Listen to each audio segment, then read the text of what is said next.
Friends, मैं Vaishali Agarwal फैश to consultancy में आप सभी का बहुत बहुत स्वागत करती हूँ। आज हम देखेंगे fire fighting installation and automation subject का सिलेबस। अब ये सब्जेक्ट आपको किस किस में होता है पहले हम ये देखते हैं।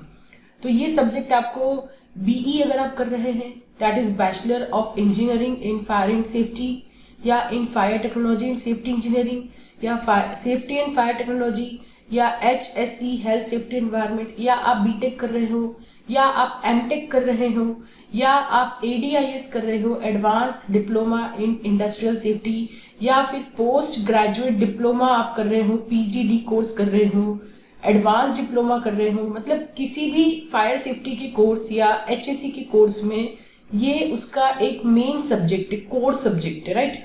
Fire fighting installations and automations. तो हम देखते हैं क्या है, इसका हम सिलेबस देखेंगे आज। तो ये एक मैंने यूनिवर्सिटी में से निकाला था, वहाँ पे इसको प्रोग्राम इलेक्टिव करके डाल रखा था और उसी का मैंने सिलेबस यहाँ पे लिया है। देखिए मोर और लेस सिलेबस सेम रहेगा सब्जेक्ट्स का, थोड़ा बहुत चेंज आपको मिल सकता है, एक आध यूनिट कम ज़्यादा, एक आध टॉपिक कम ज़्यादा, पर मोर और लेस जो चीज़ें एक सिलेबस में होनी चाहिए सब्जेक्ट की वो सब मैंने मैक्सिमम कवर की है।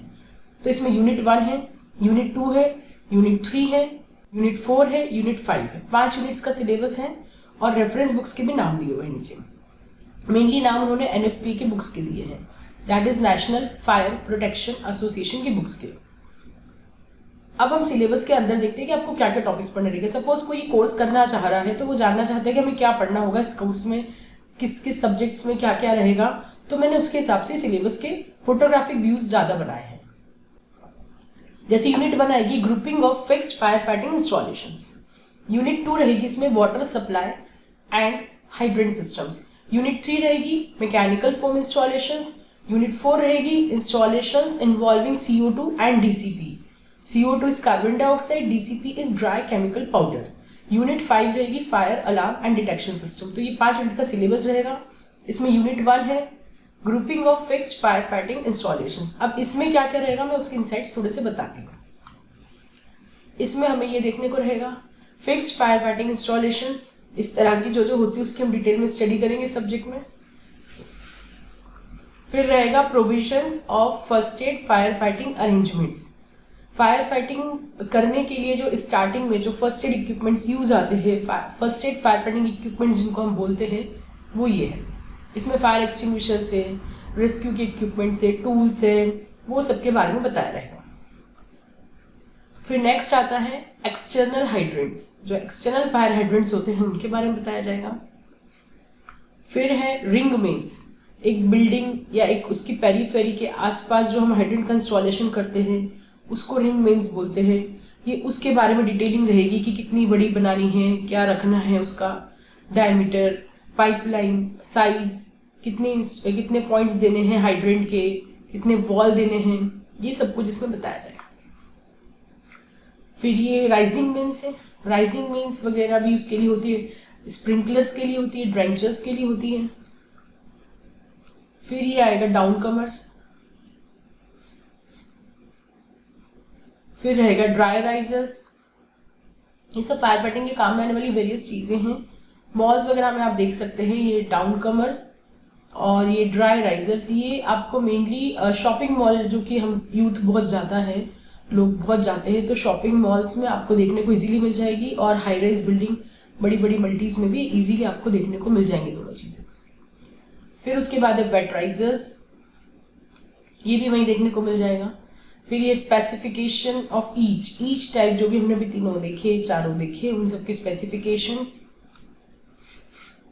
फिर ये कोड्स है कुछ, relevant codes and practices of each, जितने भी कोड्स हैं जो यूज में आते हैं, रूल्स है, रेगुलेशंस है, स्टैंडर्ड्स है, वो सब इसमें पढ़ाया जाता है। फिर सेकेंड यूनिट है water supply and hydrant systems, इसमें हमें आएगा grading of water supply and hydrant system के बारे में बताया जाएगा, वाटर डिस्ट्रीब्यूशन सिस्टम के बारे में बताया जाएगा। फिर आता है requirement of water supply, water supply की रिक्वायरमेंट्स के बारे में बताया जाएगा, पंपिंग स्टेशन है, कैसे वो सप्लाई हो रहा है, कैसे डिस्ट्रीब्यूट हो रहा है। फिर total requirements of water for different hazard, जिस तरह का हजार्ड है, जिस तरह की ऑक्यूपेंसी, उसमें किस तरह के पानी की रिक्वायरमेंट है, वो इसमें बताया जाएगा। फिर इसमें आएगा pressure tank water supply, water supply pressure tank को कैसे देना है, कैसे करना है, वो इसमें बताया जाएगा। फिर आएगा designing of fire hydrant system for different occupancies, जितनी तरह की ऑक्यूपेंसी से उनके लिए फायर हाइड्रेंट सिस्टम की डिजाइनिंग कैसे होगी वो इसमें बताया जाएगा। फिर है designing of HVWSS, high velocity water spray system, उसका डिजाइनिंग मेनली ट्रांसफॉर्मर्स वगैरह पे लगाया जाता है इसको। फिर है what is MVWSS, medium velocity water spray system, उसकी डिजाइनिंग बताई जाएगी। फिर स्प्रिंकलर सिस्टम्स की डिजाइनिंग रहेगी। फिर types of fire sprinkler systems के बारे में बताया जाएगा। फिर स्पेसिफिकेशंस स्प्रिंकलर सिस्टम के। फिर new standards for the installation of sprinklers, जो भी स्टैंडर्ड्स है, कोड्स है, मेनली NFPA और IS कोड्स ही हम लोग प्रिफर करते हैं। NFPA होता है national fire protection association, Indian standards को हम IS कोड्स के नाम से जानते हैं। फिर हजार्ड्स क्लासिफिकेशन स्प्रिंकलर्स के लिए क्या रहेगा। फिर ड्रेंचर सिस्टम, ड्रेंचर सिस्टम क्या होता है, कहाँ लगता है। फिर rules for spacing of sprinklers, sprinkler की स्पेसिंग के क्या रूल्स हैं। अब हम आते हैं यूनिट 3 पे। यूनिट 3 है मैकेनिकल फोम इंस्टॉलेशंस। इसमें आएगा मैकेनिकल फोम के इंस्टॉलेशन किस तरह से किए जाते हैं, कौन कौन से इंस्टॉलेशंस होती है और कौन कौन से इक्विपमेंट्स होते हैं मैकेनिकल फोम के। फिर आएगा determination of foam compound for fire fighting in oil tanks. Oil tanks में हम फोम कंपाउंड कितनी क्वांटिटी में लेना है वो कैसे निकालेंगे। फिर आएगा मेथड्स ऑफ एप्लीकेशन, किस तरह से हम अप्लाई कर सकते हैं फोम को। फिर टॉप एप्लीकेशंस, बेस इंजेक्शन, ये अलग अलग मेथडोलॉजी से फोम इंजेक्ट करने की, टॉप से, बेस से और मिडिल से, तो तीनों तरह की मेथडोलॉजी इसमें रहेगी। सब सरफेस इंजेक्शन, फिर फोम के इनलेट्स कैसे बनाएंगे, क्या करेंगे उसमें। Risk for which foam is used. फिर प्रीमिक्स फोम, ये क्या होता है, प्रीमिक्स फोम कैसे बनाते हैं। फिर installation characteristics of foam, foam के इंस्टॉलेशन कैरेक्टरिस्टिक्स क्या क्या होते हैं। फिर डिफरेंट टाइप्स ऑफ फोम, कितनी तरह के फोम होते हैं। फिर LX, MX and HX foam, low expansion, medium expansion and high expansion foams.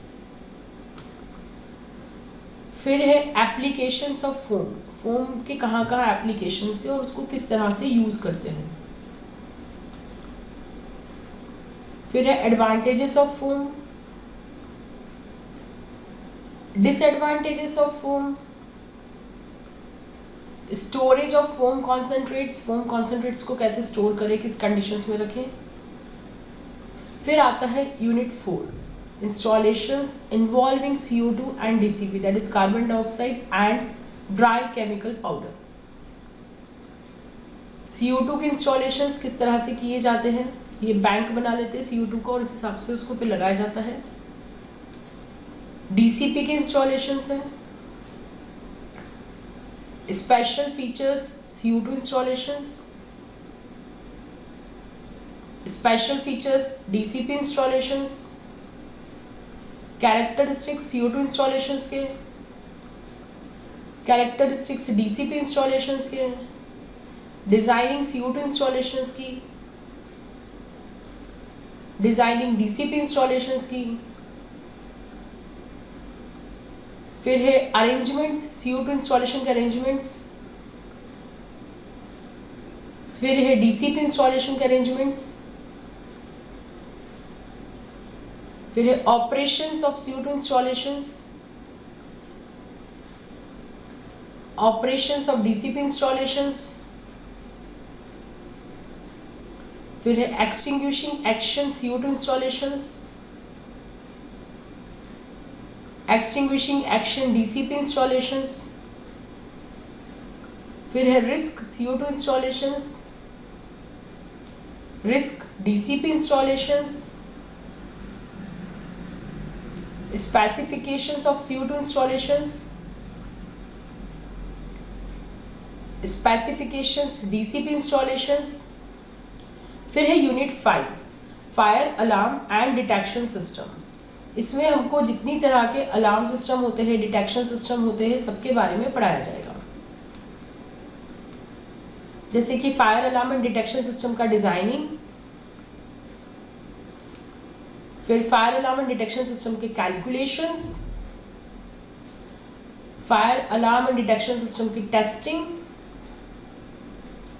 Fire alarm and detection system का मेंटेनेंस। फिर है स्मोक डिटेक्टर्स के वर्किंग प्रिंसिपल, हीट डिटेक्टर्स का वर्किंग प्रिंसिपल, फ्लेम डिटेक्टर्स के working principle, optical beam type detectors का working principle. Thank you. I hope आपको ये syllabus थोड़ा क्लियर हुआ होगा कि हमें अगर ये कोर्स करना है तो इस सिलेबस के इस सब्जेक्ट में हमें क्या क्या पढ़ना होगा। जल्दी ही मिलते हैं नेक्स्ट वीडियो के साथ, तब तक के लिए धन्यवाद। Thank you.